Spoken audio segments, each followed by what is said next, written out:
Executive on government की। पहले हम बात करेंगे थोड़ा सा इनके इंट्रोडक्शन के बारे में। जॉन स्टुअर्ट मिल का जन्म। जॉन स्टुअर्ट मिल एक महत्वपूर्ण ब्रिटिश दार्शनिक, अर्थशास्त्री और समाज सुधारक थे जिनका जन्म 20 मई 1806 को इंग्लैंड में हुआ था। उन्हें मुख्य रूप से उदारवाद और उपयोगितावाद के सिद्धांतों के विकास के लिए जाना जाता है। मिल ने समाज, राजनीति और अर्थशास्त्र में व्यक्तिगत स्वतंत्रता के महत्व को बताया और उन्होंने अपने विचारों के माध्यम से महिलाओं के अधिकारों, स्वतंत्रता और समानता के पक्ष में भी तर्क दिए। जॉन स्टुअर्ट मिल पाश्चात्य चिंतन में अंतिम उपयोगितावादी और प्रथम व्यक्तिवादी के रूप में प्रसिद्ध है। जॉन स्टुअर्ट मिल जर्मी बेंथम के शिष्य थे। इनके पिता जर्मी बेंथम के मित्र थे। उन्होंने जेएस मिल के लिए घर पर ही अच्छी शिक्षा का प्रतिबंध किया था।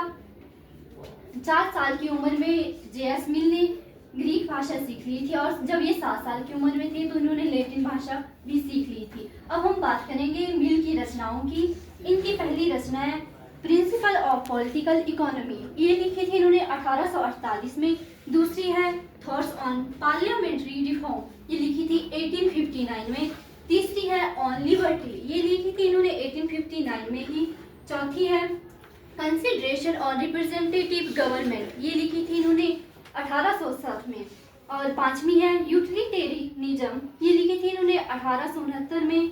और छठी जो इनकी रचना है उसका नाम है एसे ऑन रिलीजन, ये लिखी थी इन्होंने 1874 में। अब हम बात करते हैं जेएस मिल के रिप्रेजेंटेटिव गवर्नमेंट की। पहले हम बात करेंगे कि प्रतिनिधि सरकार क्या होता है। एक मिनट रुको, कौन बताएगा हमें इनसे पहले?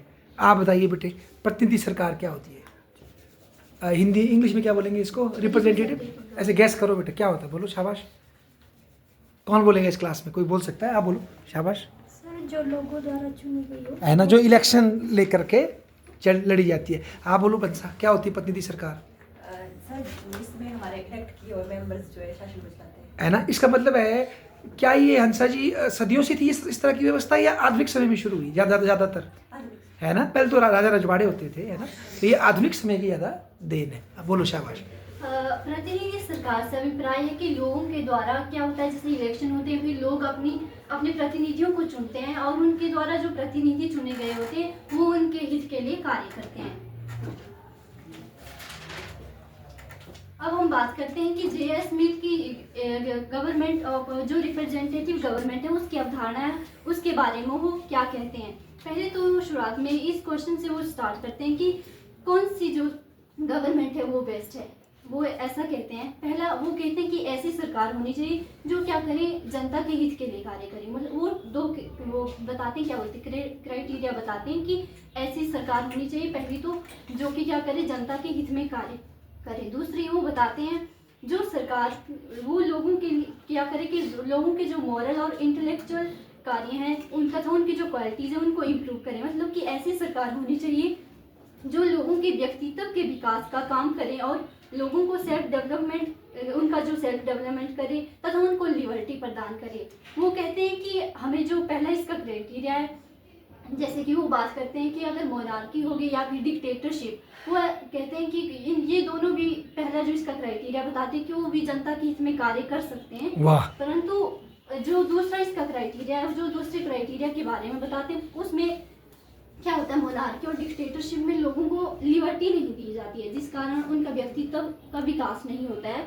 और वो कहते हैं कि एक ऐसी सरकार भी है जिससे जो ये 2 क्राइटेरिया बताते हैं जो दोनों को फुलफिल करती है, वो है डेमोक्रेसी। डेमोक्रेसी में क्या होता है, लोगों को लिबर्टी भी दी जाती है, उनको स्वतंत्रता होती है अपने प्रतिनिधि को चुनने की और उनको देशभक्त अधिकार का भी अधिकार होता है, जिसके कारण वो क्या करते हैं, अपने प्रतिनिधि को चुनते हैं जो आगे उनके लिए कार्य करते हैं।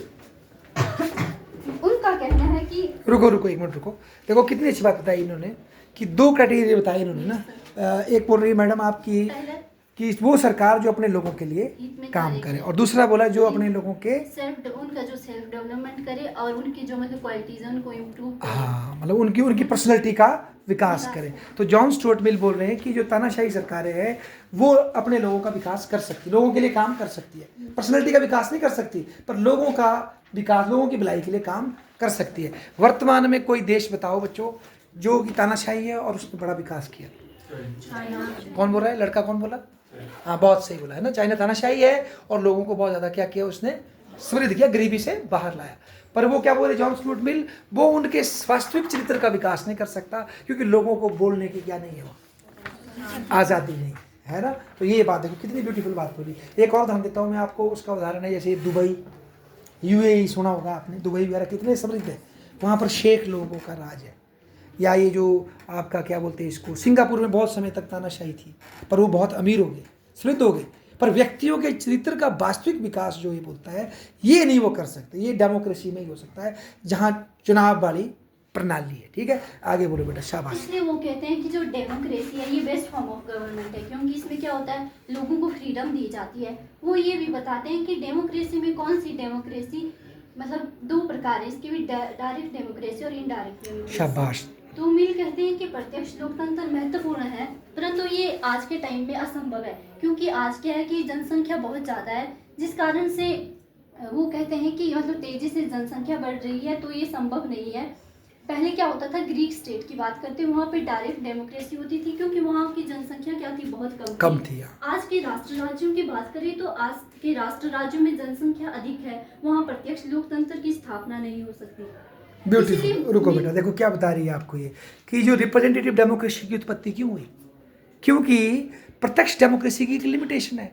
मलाना गांव में हो सकती है, आपकी पंचायत में हो सकती है, पूरे कुल्लू में थोड़ी हो सकती। पूरे कुल्लू के एक परिवार का एक बंदा अगर ढालपुर में पहुंच जाए, तो क्या वो पहुंच भी जाए रैली में, डिस्कशन में, क्या वो सही डिस्कशन कर पाएंगे? अब सभी बोलेंगे तो रात कई दिन लग जाने, और ना कहीं सुनने को तैयार होंगे। तो इसीलिए मॉडर्न टाइम में एक करोड़ों की आबादी पर, हज़ारों की आबादी पर अगर आपको डेमोक्रेसी लानी है, तो एक नया सिस्टम विकसित हुआ बेटा, एक नया इंस्टीट्यूशन, संस्थान। उर्दू में कुछ बोलते हैं इसको, हम भूल गया, जो भी संस्थान। ठीक है जी। उस संस्थान में का मतलब है इलेक्शन व्यवस्था। चुनो भाई, वोटे डाल के चुनो, और ये आदमी फिर हमारा काम करेगा। हमारे पास टाइम नहीं है, ना इतने लोग इकट्ठे बैठ सकते, तो यहाँ से इस अप्रत्यक्ष लोकतंत्र का क्या होता है, जन्म। क्योंकि ग्रीक जो छोटी सी सिटी थी, हमारे जो ग्राम पंचायत की छोटी व्यवस्था थी। अब बड़े स्तर पे एक डेमोक्रेसी लानी है, तो आपको क्या करना पड़ेगा, चुनाव प्रणाली की व्यवस्था करनी। देखो इस टाइम जो आज जो पूरी दुनिया में लोकतंत्र का जो मेन आधार है चुनाव, मतलब सब कुछ नहीं है लोकतंत्र का, पर फिर भी महत्वपूर्ण हिस्सा है, तो इसकी आधारशिला रख रहे थे, है ना। आगे बोलो, शाबाश। इसलिए मिल जो उन्होंने रिप्रेजेंटेटिव गवर्नमेंट का कंसेप्ट दिया, उसको प्रमोट करते हैं, क्योंकि वो कहते हैं कि इसमें स्वयं जनता अपने प्रतिनिधियों को चुनती है और प्रतिनिधि जनता के हित में कार्य करते हैं। वो कहते हैं कि इसमें कुछ खामियां भी है रिप्रेजेंटेटिव गवर्नमेंट में, और वो उन्हें दूर करने के लिए कुछ सुझाव भी देते हैं, जो इस प्रकार से है। पहला है कि वो कहते हैं, उनके अनुसार अगर आपको एक बेहतर रिप्रेजेंटेटिव गवर्नमेंट चाहिए, तो आपको सबसे पहले क्या करना होगा, लिमिटेड गवर्नमेंट के कॉन्सेप्ट को लागू करना होगा। वहाँ लिखो बेटा, शाबाश, लिमिटेड गवर्नमेंट लिखा देखो। अगर बेहतर गवर्नमेंट चाहिए, गवर्नमेंट कैसी होनी चाहिए, लिमिटेड। तो हम में से कुछ बच्चों ने शायद लॉक भी पढ़ा होगा, कोई बताएगा लॉक क्या बोलता है लिमिटेड गवर्नमेंट के बारे में, क्या होती है लिमिटेड गवर्नमेंट? ये कॉन्सेप्ट सबसे पहले लॉक ने दिया है। कोई आप में से बोल सकते हो, ये जो शुरू में जो बैठे हैं फर्स्ट फ्रंट रो में, तो बच्चे, जिया या कोई और हैं, क्या होती है लिमिटेड गवर्नमेंट? John Locke. कि राज्य को सीमित अधिकार होंगे, राज्य आपकी संपत्ति, आपके जीने के अधिकार, आपके मौलिक अधिकारों पे डाका नहीं डाल सकता, सिर्फ वो आपकी भलाई के लिए आपका दास है। मतलब व्यक्ति प्रथम है और राज्य उसकी भलाई के लिए क्या करेगा, काम करेगा। लिमिटेड गवर्नमेंट का स्थान सबसे फेमस किसने किया इसको? जॉन लॉक ने। और इसको सबसे बढ़िया किस देश ने अपने संविधान में उतारा? अमेरिका ने।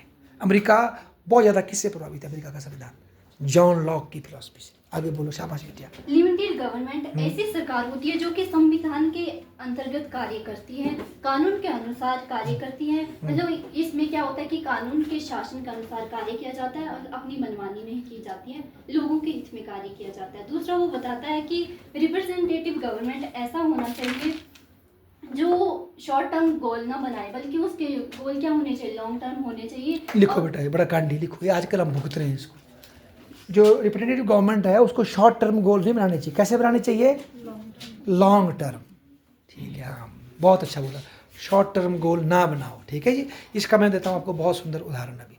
लॉन्ग टर्म गोल, जो आजकल जो ये फ्री की राजनीति चल रही, कोई भी पार्टी हो, है ना, कि हम फ्री में बिजली करेंगे, फ्री में करेंगे जी, स्कूटी देंगे जी, ये बोलो लॉन्ग टर्म राजनीति की शॉर्ट टर्म? शॉर्ट टर्म में नहीं, लॉन्ग टर्म में क्या होगा, आपका बिजली बोर्ड नंगा हो जाएगा, आप घाटे में चले जाएंगे। पर शॉर्ट टर्म में लोगों को क्या आ रहा है, इससे स्वाद आ रहा है। पर क्यों कर रहे हैं? चुनाव पॉलिटिक्स है, चुनाव जीतना है भाई लोगों को। ये देखे ना, आगे बोलो, शाबाश।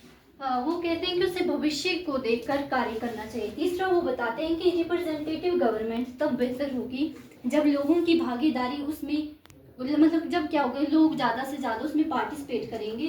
और उनका कहने का मतलब है कि अधिक से अधिक लोगों को वोटिंग राइट होना चाहिए। और जब वो वोटिंग राइट की बात करते हैं तो वो इसमें क्या करते हैं, महिलाओं को भी इंक्लूड करते हैं। वो कहते हैं कि महिलाओं को भी जैसा मतलब मताधिकार होना चाहिए, जिसके बाद में वो एक पुस्तक भी लिखते हैं, सब्जेक्शन ऑफ वुमेन। अब हम बात करेंगे मिल ने जो ये रिप्रेजेंटेटिव गवर्नमेंट दिया है, इसके उसने कुछ लाभ और दोष भी बताए हैं जो इस प्रकार से हैं। पहला वो कहता है कि इसका गुण है जनता की सहभागिता। मिल के अनुसार प्रतिनिधि सरकार जनता को राजनीतिक निर्णय प्रक्रिया में भाग लेने का अवसर देती है। ये लोगों को नागरिक कर्तव्यों के प्रति जागरूक बनाती है और उनकी बौद्धिक और नैतिक क्षमताओं का विकास करती है। दूसरा वो बताता है कि इसका जो गुण है वो है जवाबदेही। प्रतिनिधि सरकार में चुने गए प्रतिनिधि जनता के प्रति जवाबदेही होते हैं। यदि वो अपने कर्तव्यों का सही ढंग से पालन नहीं करते तो जनता के पास उन्हें हटाने का विकल्प होता है, जिससे जनता की जवाबदेही सुनिश्चित होती है। इसको क्या बोलेंगे, इंग्लिश में वर्ड नहीं मिल रहा मुझे, कोई फेमस वर्ड है इंग्लिश में, क्या बोलते हैं इसको? जवाबदेही, रिस्पॉन्सिबिलिटी ना।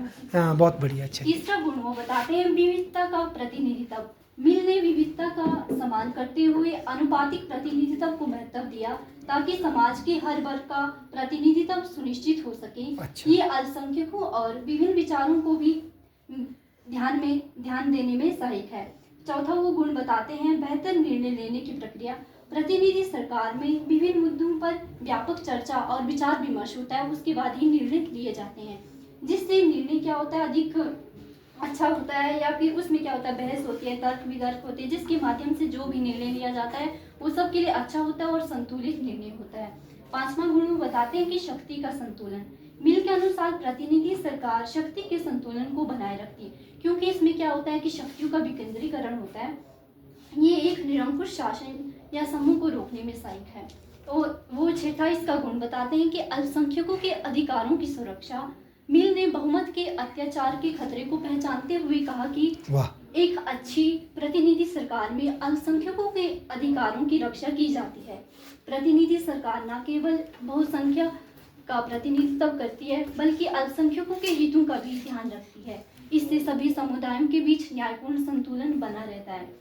सातवां गुण बताते हैं वो समाज में राजनीतिक शिक्षा का विकास। रुको, देखो क्या बोला आपने, ये वाला पढ़ा, इसको पढ़ो दोबारा। अल्पसंख्यकों के अधिकारों की रक्षा। देखो बेटा, मिल ने बहुमत के अत्याचार के खतरे को पहचानते हुए, रुको, बहुत बड़ी बात है आपने, देखो यानी कि जो डेमोक्रेसी है ना बेटा, डेमोक्रेसी का मतलब सिर्फ ये नहीं होता कि जहाँ 90 लोग खड़े हैं तो बस हो गया, 10 तो फिर चलो, है ना, वो भी चलो कुछ हद तक तो करते हैं, परंतु जहाँ उन 10 लोगों के आत्मसम्मान की बात है, उनके अपने मौलिक अधिकारों की बात है, तो वहाँ 90 लोग भी उनके आत्मसम्मान और मौलिक अधिकार को छीन न सके। ये भी डेमोक्रेसी का महत्वपूर्ण हिस्सा है। बेसिकली इसको बोलते हैं हम रिपब्लिकन, क्या बोलते हैं, रिपब्लिक जो वर्ड है ना, India is a sovereign socialist democratic Republic. Republic शब्द का अर्थ भी यही होता है कि हर एक व्यक्ति की गण की इज्जत की जाएगी, भीड़ ही नहीं होगी, सिर्फ बहुत की संख्या से निर्णय करेंगे, पर कोई ऐसा निर्णय जो किसी के मौलिक अधिकारों पर डाका डाल दे वो लागू नहीं होगा कि सिर्फ जी हम ज़्यादा हैं तुम्हारी बात मानो, वो तो फिर भीड़ तंत्र हो गया। जो कम भी है तो उसकी बात में पाओ, पर क्योंकि उसका ज़्यादा लोग नहीं है तो क्या आप उसके मौलिक अधिकार छीन लेंगे, तो वो वाली बात कर रहा है तानाशाही। और देखो यही तो हुआ इसके टाइम, इसके समकाल में मार्क्स ने जो थ्योरी दी उससे क्या हुआ, रशिया में किया क्या उन्होंने, 90% लोगों को लगा कि इन जिम्मेदारों की ज़मीन छीन ली उन्होंने, कुलकों की ज़मीनें, जो यूक्रेन का इलाका था, छीन के उनको मार दिया और ज़मीनें छीन ली, और बाद में अपना फ़ायदा भी नहीं हुआ वो, क्योंकि जिन लोगों में ज़मीनें बांटी उनको ज़मीन चलानी आती नहीं थी। और रशिया में 1929 के दशक में खतरनाक अकाल पड़ा, खाने के लाले पड़ गए, नुकसान ही हुआ, पर क्योंकि वो किसान कम थे जिम्मेदार, तो उनकी ज़मीनें छीनी गई, किसी ने उनका साथ नहीं दिया। तो कि सिर्फ ज़्यादा एक तरफ खड़े, तो मार्क्सवाद क्या सिखा रहा है, आपकी भीड़ तंत्र है ना, ज़्यादा एक तरफ है, भीड़ छीन लेगी आपकी संपत्ति। और ऐसा ही नाजीवाद भी सिखा रहा है कि आप कट्टर राष्ट्रवाद के नाम पर जो अगर थोड़े बहुत लोग कम एग्री कर रहे हैं उनको आप मार रहे हैं पकड़ के। तो ये बोलता है कि भाई जो कम भी है तो उनके सही, उनका जो मौलिक अधिकार है उसकी क्या होनी चाहिए, रिस्पेक्ट। वो कब होगी? जब गवर्नमेंट कैसे होगी, जो सबसे ऊपर जो ब्यूटीफुल वर्ड लिखा है, लिमिटेड गवर्नमेंट। अगर एक बार फिर से याद करते हैं, जॉन लॉक ने क्या बोला था? 2 समझौते होंगे। हॉब्स ने बोला था 1 समझौता होगा। 1 समझौता होगा लोगों के बीच में, जो हमेशा रहेगा, और लोगों को प्रकृति ने संपत्ति, जीने का अधिकार और इस तरह के बेसिक अधिकार दिए हैं। दूसरा समझौता होगा लोगों, समाज और सरकार के बीच में, और सरकार समाज की क्या हमेशा क्या रहेगी? नौकर रहेगी, उसकी सेवा के लिए रहेगी, और कभी भी कोई नौकर अपने स्वामी पे हाथ नहीं डाल सकता, लोगों के अधिकारों पे हाथ नहीं डाल सकता, उसको लिमिटेड शक्तियाँ प्राप्त है। तानाशाही तभी आती है जब सरकार के पास कैसी शक्तियाँ आती है? असीमित शक्ति आती है, और फिर मेजॉरिटी के नाम पर, किसी विचारधारा के नाम पर वो लोगों के मौलिक अधिकारों को क्या कर देते हैं? शोषण। तो मिल कितने अवेयर थे। और इसे पीछे मैडम ने एक जो पॉइंट बताया, वोट की विविधता, वो मतलब ये है कि वो बोलता था पढ़े लिखे का ज़्यादा वोट, या कोई और विशेष वर्ग है उसका वोट, सबको एक बराबर वोट मत दो, वोट देने वाले की क्वालिटी देखो, उस हिसाब से वोट दो। पर आज क्या हो गया बेटा? आज मास डेमोक्रेसी है, हर व्यक्ति का क्या है? एक वोट। चाहे मैं शाम को चिकन खा के वोट दूँ, चाहे मैं अपना पर्सनल काम निकाल के वोट दूँ, चाहे एक आदमी दे रहा है मेरे गाँव का क्या होना चाहिए? भला होना चाहिए। एक वोट दे रहा है मेरे देश का भला होना चाहिए। पर मशीन, वोटिंग मशीन उस वोट को काउंट कितना करेगी? एक। चाहे तू पैसे खा के वोट दे, चाहे आप अपने समाज की भलाई के लिए वोट दो, वोट कैसा होगा? बराबर। तो इस चीज़ को मिल पसंद नहीं करते थे, ठीक है ना?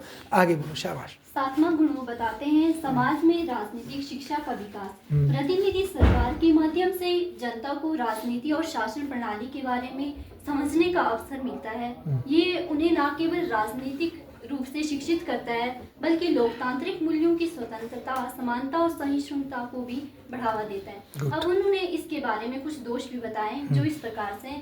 पहला वो कहते हैं कि इसका दोष है बहुमत का अत्याचार। मिल के अनुसार जो प्रतिनिधि सरकार बहुमत के अत्याचार, उन्होंने प्रतिनिधि सरकार को बहुमत के अत्याचार का खतरा भी बताया है, जिसमें क्या होता है? उनका कहना है कि जो बहुसंख्यक समूह होता है वो अल्पसंख्यकों की राय और उनके अधिकारों को अनदेखा कर सकता है। बहुत बढ़िया। इस प्रणाली में बहुमत के ही निर्णयों का वर्चस्व होता है, जिससे अल्पसंख्यक समूह के हितों को नुकसान पहुंच सकता है। बहुत बढ़िया। दूसरा वो इसका, रुको, एक बंदा और है आपके नेट के लिए बताना चाहिए, उसका नाम था एलेक्सिस डी टॉकविल, कभी पढ़ेंगे आप। उन्होंने अमेरिका के बारे में लिखा। वो भी ऐसे विद्वान थे जिन्होंने बताया कि लोकतंत्र में ये खतरा है कि एक दिन ऐसा वक्त आएगा जब लोग समानता के नाम पे दूसरे की बखिया क्या करेंगे? उधेड़ेंगे। पहले क्या होता था मध्यकाल में? मैं थोड़ा कुलीन हूँ, तू थोड़ा घटिया है, साइड बैठ, ठीक है जी। अब क्या होना है? हम सब बराबर है भाई। कोई भी ज़्यादा स्मार्ट बनेगा इसके फेंको इसको नीचे, हम सब क्या है? बराबर। तू क्यों अलग सोच रहा है? अब भेड़ वाली पॉलिटिक्स होगी कि हम सब भेड़ है, यहाँ से जा रही, तू भी ये चल, यहीं से चल, नहीं तो हम नहीं मानेंगे। समझे आप? अब एक नया अत्याचार होगा, टॉकविल बोलता है, और उसी से प्रभावित हुआ ये बंदा। मतलब एलेक्सिस टॉकविल ने जो लिखा ना, देखो नाम देखो उसका, फ़ोन में देखो, कुछ अमेरिका के ऊपर लिखा, डेमोक्रेसी ने अमेरिका उन्होंने लिखा है। तो सबसे पहले उन्होंने बताया कि अब नया खतरा क्या आने वाला है? स्वतंत्रता को, समानता का खतरा। ज़बरदस्ती लोग बोलेंगे हम सब क्या है? बराबर। बस आप यही करो जो मैं कर रहा हूँ, हम सब क्या है? बराबर। पहले था असमानता का खतरा, अब समानता का खतरा है। और उसी से प्रभावित हुआ ये बंदा हमारा जॉन स्टुअर्ट मिल। बहुत अच्छी बात बोली। देखो ना, मार्क्सवाद ने जो किया दुनिया में, फांसीवाद ने जो किया, एक ने राष्ट्रवाद के नाम पर डंडे मार के लोग बराबर किए, एक ने आर्थिक रूप से ज़बरदस्ती लोगों को क्या किया? इम्पोज किया बराबरी के नाम पे। तो कितने प्रिसेंट थे ये?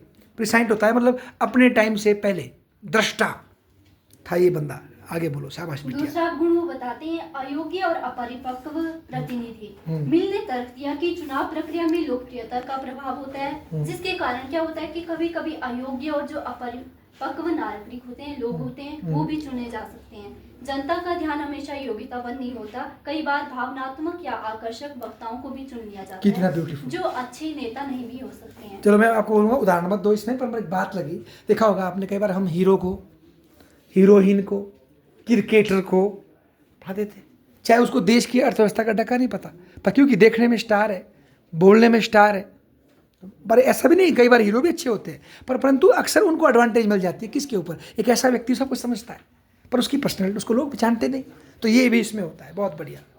तीसरा गुण है राजनीतिक अज्ञानता। मिल के अनुसार सभी नागरिक हमेशा राजनीति, नीति निर्माण और जटिल मुद्दों की पूरी समझ नहीं रखते हैं। प्रतिनिधि सरकार के प्रतिनिधि सरकार की सफलता के लिए जागरूक किसने और शेयर किया? सूचित धन्यवाद। मतदाताओं का होना जरूरी है। रुको, देखो, बताओ ज़रा, आप बताओ हंसा देवी, भारत की तेल की क्या निर्भरता है बेटा?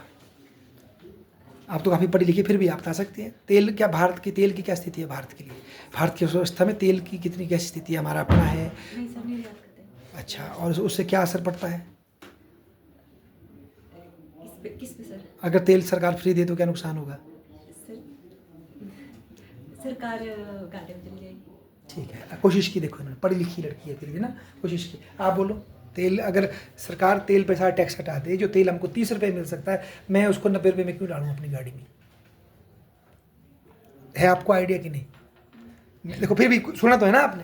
देखो इतने पढ़े लिखे हम एमए कर रहे हैं, हमें नहीं आइडिया। गाँव में बैठे बंदे, कई तो समझदार भी होंगे, ऐसा नहीं, पर ज़्यादातर तो कैसे होंगे? पैदल ही होंगे ना। पर उनको वोट का क्या है? अधिकार है। तो ऐसे में कोई बोले मैं फ्री में दूंगा तेल, सब बोलेंगे ओके, मेरा वोट किसको? इसको। तो बताओ, अब ऐसे में जब लोगों को समाज के बेसिक मुद्दों का नॉलेज ही नहीं है, आपको पता है तेल में जो टैक्स लगता है ना, उससे शिक्षा, स्वास्थ्य, बहुत सारी खर्चा उससे निकलता है तेल पे टैक्स से। तो अब आप बताओ, कई लोगों को तो पता ही नहीं कि जैसे बिजली जो है, आपको पता है, मेरे को अभी पता लगा, मैंने वीडियो सुनी पीछे कि बिजली हिमाचल तो सर्दियों में बिजली खरीदता है, हम गर्मियों में बिजली बेचते, सर्दी बिजली खरीदते हैं, हम घाटे में होते हैं। तो हम बोले मैं बिजली फ्री दूंगा जी आपको। तो आप बताओ, वोट का अधिकार सबको है, तो कितना खतरा है इसमें? लोगों को तो नॉलेज ही नहीं देश कैसे चलना है, वो तो फिर अपना निजी स्वार्थ देखेगा। तो कितना रिस्क है इसमें, देखो है ना लोगों का। आगे बोलो, शाबाश बिटिया। मिल कहते हैं कि प्रतिनिधि सरकार की सफलता के लिए जागरूक और सूचित मतदाताओं का होना जरूरी है, लेकिन जनता में इस कमी के कारण गलत निर्णय हो सकते हैं। चौथा वो बताते हैं लघुकालिक दृष्टिकोण। प्रत्येक प्रतिनिधि का ध्यान अपने कार्यकाल में लोकप्रिय बने रहने का होता है, जिससे क्या होता है कि वो अल्पकालिक लाभों के लिए ही निर्णय लेते हैं। इससे दीर्घकालिक समस्याओं का समाधान नहीं हो पाता है और नीति निर्माण में स्थायित्व और निरंतरता की कमी हो सकती है। इसका एक उदाहरण देखो, बोला कि स्कूल बंद करेंगे जहाँ बच्चे कम हैं, पर आप देखेंगे अभी भी ढंग से नहीं हो पाएंगे। क्यों? लोग विरोध करना शुरू करेंगे, धरना देना शुरू करेंगे। जबकि देखा जाएगा कई जगह +2 स्कूल खोल दिए, 5 ही बच्चे हैं, 6 ही बच्चे होते, तो उनको किराया दे दो, या क्वार्टर का किराया दे दो, बड़ी आराम से ले लेंगे, सरकार को भी सस्ता पड़ेगा। पर क्यों? मुद्दा बनेगा फलाने स्कूल से गाँव का स्कूल क्या कर दिया, बंद कर दिया, घाटा पड़ रहा है पर चलाना पड़ेगा। क्यों? क्योंकि सख्त डिसीजन नहीं ले सकते ना, सख्त लेंगे तो क्या हो जाएगा, सरकार के खिलाफ हो जाएगा। तो मतलब ये दिक्कत लोकतंत्र में आती है, आप टफ डिसीजन बहुत मुश्किल होता है। आगे बोलो बेटा। पांचवा गुण वो बताते हैं दलगत राजनीति का प्रभाव। प्रतिनिधि सरकार में अक्सर राजनीतिक दलों का प्रभुत्व होता है। मिल के अनुसार दलगत राजनीति से क्या होता है कि प्रतिनिधि स्वतंत्र निर्णय लेने में असमर्थ होता है, क्योंकि वो क्या करता है, अपनी पार्टी के अनुसार अनुसरण करने के लिए बाध्य होता है। इससे क्या होता है कि व्यक्तिगत और निष्पक्ष जो निर्णय लेने होते हैं उस पर भी असर पड़ता है। रुको, ये बहुत बड़ी बात बताई आपने, और ये आने वाले टाइम में बहुत महत्वपूर्ण हो गई है। आज पार्टी से मजबूर होते हैं लोग, वो अच्छे भी हैं पर वो चाह कर भी अपनी पार्टी के खिलाफ नहीं बोल सकते। मैं उदाहरण लास्ट आपको, जो दल बदल विरोधी कानून पास किया था ना हमारे देश में, कब पास हुआ था? जब भी हुआ, पढ़े ना अपने, राजीव गांधी जी के समय हुआ तो अच्छा था कि इस पार्टी के टिकट से लड़ा और दूसरे पार्टी में जा रहा है। उससे पता क्या हो गया है, कोई भी MP MLA अगर सदन में अपनी पार्टी के खिलाफ विचार भी रखे ना, वोट भी देना, तो उसकी सदस्यता क्या हो जाती है? भंग। और सदस्यता भंग होने का मतलब है जो आपने इतने पैसे खर्च के चुनाव जीता है वो क्या हो जाएगा? खत्म। आपका पॉलिटिकल कैरियर क्या हो जाएगा? खत्म। इसलिए कोई भी MLA या MP आज सदन में सही जानते हुए भी अपनी पार्टी के खिलाफ मुंह नहीं खोलता, क्योंकि डरता है वो, उसकी सदस्यता क्या हो जाएगी? भंग। पार्टी के बॉस से क्या, उसके खड़े खड़े क्या करता है वो? डरता है। तो देखो लोकतंत्र कैसे पार्टियों ने कैप्चर कर लिया इसको। ठीक है, आगे बोलो, शाबाश बिटिया। छठा गुण बताते हैं अल्पसंख्यकों की उपेक्षा। प्रतिनिधि सरकार में बहुमत का पक्ष अधिक ध्यान में रखा जाता है, जिससे क्या होता है कि अल्पसंख्यकों की समस्या होती है उसको अनदेखा किया जाता है। मिल ने इस असमानता के कारण अल्पसंख्यकों के हितों की रक्षा के लिए विशेष प्रावधानों की आवश्यकता बताई। वो कहते हैं कि जो अल्पसंख्यक है उनके हितों की रक्षा के लिए कुछ विशेष प्रोविजन होने चाहिए। सातवां इसका अवगुण है प्रशासनिक अनुभव की कमी।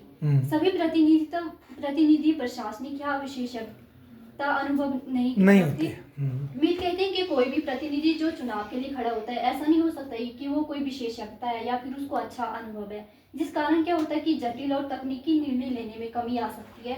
मिल ने ये माना है कि प्रतिनिधियों के पास सभी नीतिगत मामलों की गहन समझ होना कठिन है, जिससे गलत निर्णयों की संभावना बहुत अधिक बढ़ जाती है। बजाओ तो